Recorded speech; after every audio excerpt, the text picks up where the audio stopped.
Oke, mari kita mulai. Kali ini kita akan bedah sebuah cerita yang jadi bukti nyata kalau monster paling mengerikan itu bisa jadi orang yang kita temui sehari-hari.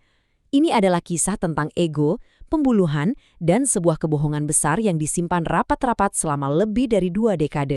Coba bayangin ya, di satu sisi kita punya sosok Abah Sidik, seorang imam yang dihormati, tetua yang dipercaya, yang kalau ada masalah di kampung, dia yang nengahin. Bahkan sampai akrab ngopi-ngopi bareng polisi. Tapi, di sisi lain, ada Serma Edi Sampat, salah satu buronan militer paling dicari dalam sejarah, seorang pembunuh yang sudah divonis mati. Pertanyaan besarnya, gimana ceritanya dua kepribadian yang bertolak belakang ini bisa ada dalam satu orang yang sama? Kok bisa? Nah, untuk menjawab itu, kita harus kembali ke awal mula semuanya. Kisah kita mulai di tahun 1979. Tokoh utamanya adalah Sersan Mayor Edi Sampak. Dia ini seorang perwira yang ambisius dan disegani di Kodim Cianjur. Tapi, ya itu, di balik citranya yang keren, ada ego yang ternyata rapuh banget. Dan inilah yang jadi pemicu semua tragedi ini. Jadi gini, Edi ini ngeliat pemilihan kepala desa sebagai jalan pintas buat naik pangkat dan dapat kuasa. Dia sampai bela-belain ngutang banyak buat kampanye. Tapi apa yang terjadi?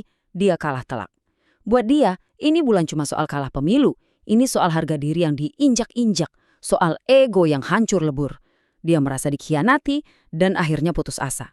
Nah, di bulan Agustus 1979, muncullah sebuah kesempatan. Edi ditugasin buat ngawal pengambilan uang gaji untuk seluruh markasnya. Jumlahnya untuk ukuran zaman itu gede banget, 21 juta lebih. Bagi Edi yang lagi kalut, misi ini bukan lagi soal tugas negara. Di kepalanya, ini udah berubah jadi skenario sempurna buat balas dendam, sekaligus buat kabur dari semua masalahnya. Dan rencana gelap itu pun akhirnya dijalankan. Tanggal 20 Agustus, sebuah misi yang seharusnya jadi rutinitas biasa, malah berubah jadi ladang pembantaian yang mengerikan. Coba kita lihat kronologinya. Semuanya udah diperhitungkan dengan sangat matang. Dia milih lokasi yang sepi, bikin alasan buat berhenti, dan tanpa ragu sedikit pun, dia habisi rekan-rekannya sendiri. Ini bukan lagi tindakan spontan. Ini pengkhianatan berdarah dingin. Tapi, disinilah Edi bikin satu kesalahan fatal. Dia nggak sadar ada satu orang yang selamat. Kesaksian dari Koptus Sumpena inilah yang jadi kunci. Dalam sekejap, status Edi berubah dari seorang prajurit terhormat menjadi buronan nomor 1 di negeri ini. Singkat cerita, setelah perburuan besar-besaran yang diwarnai baku tembak, Edi akhirnya ketangkep. Dia diadili dan divonis mati. Tapi, kalian pikir ceritanya selesai di sini? Oh, tentu tidak. Ini baru permulaan babak kedua. Ini gila sih, rencananya luar biasa nekat. Dia kabur dari penjara super ketat pas malam Natal, terus dia nggak cuma sembunyi, dia keliling Sumatera, hidup nomaden bertahun-tahun, sebelum akhirnya menciptakan sosok Abah Sidik di Banten. Dia bangun ulang identitasnya dari nol, jadi sosok yang sangat dihormati. Dan ironisnya tuh di sini, selama puluhan tahun jadi buronan, tempat persembunyian terbaiknya justru di tempat yang paling nggak masuk akal. Di tengah-tengah masyarakat, bahkan sering nongkrong di kantor polisi buat bantu selesaikan masalah warga. Bener-bener di depan mata penegak hukum yang seharusnya nangkap dia. Kalau kita mikir buronan sekelas dia bakal ketangkap lewat operasi intelijen yang canggih, kita salah besar. Justru kejatuhan Edi ini disebabkan oleh hal yang jauh lebih sepele. Jadi, bukan karena penggerebekan besar-besaran, tapi gara-gara pertengkaran rumah tangga biasa. Dari situ, rahasianya mulai bocor, ada yang lapor, dan aparat mulai bergerak diam-diam.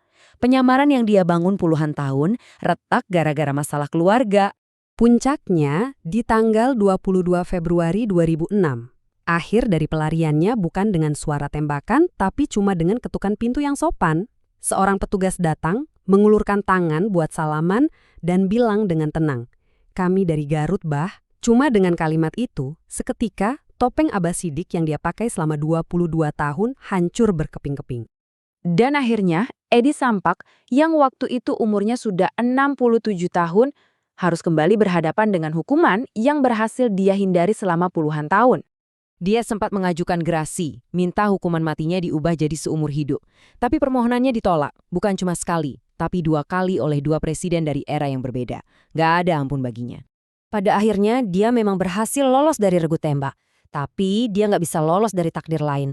Menghabiskan sisa hidupnya sendirian di sel isolasi sampai akhirnya meninggal di usia tua. Akhir yang sunyi dan sepi. Jadi apa yang bisa kita ambil dari cerita ini?